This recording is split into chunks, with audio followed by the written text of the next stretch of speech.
L'Allemagne, un voisin souvent pris en exemple par les pro-réformes des retraites en France.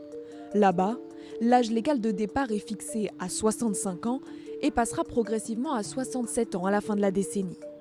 Ce modèle de retraite, Manuel Bompard lui n'en veut pas, pour une raison bien précise. En Allemagne, vous le savez, l'âge de départ à la retraite est plus important qu'en France, mais le taux de retraités pauvres est 2 fois plus important qu'en France. C'est pas forcément un modèle qu'on a envie de décliner ici. Mais y a-t-il vraiment 2 fois plus de retraités pauvres en Allemagne qu'en France? Nos confrères de France Info Radio ont mené l'enquête.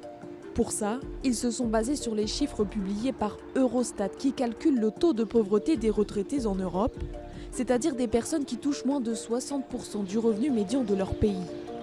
Et donc selon cette étude, en Allemagne c'est le cas de 19,4% des personnes âgées de 65 ans et plus, soit 3,3 millions de personnes. En comparaison, ils sont 10,9% de Français dans cette situation, soit 1,5 million de personnes.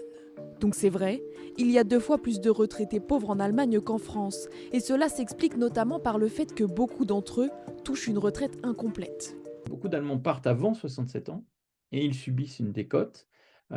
Cette décote est d'autant plus élevée en Allemagne que la durée de cotisation nécessaire pour avoir une retraite complète, elle est de 45 ans et non pas 43 ans comme en France. Donc si vous voulez, les règles d'accès à une bonne retraite en Allemagne sont beaucoup plus difficiles à atteindre. Difficile à atteindre également car leur niveau de pension est moins élevé qu'en France.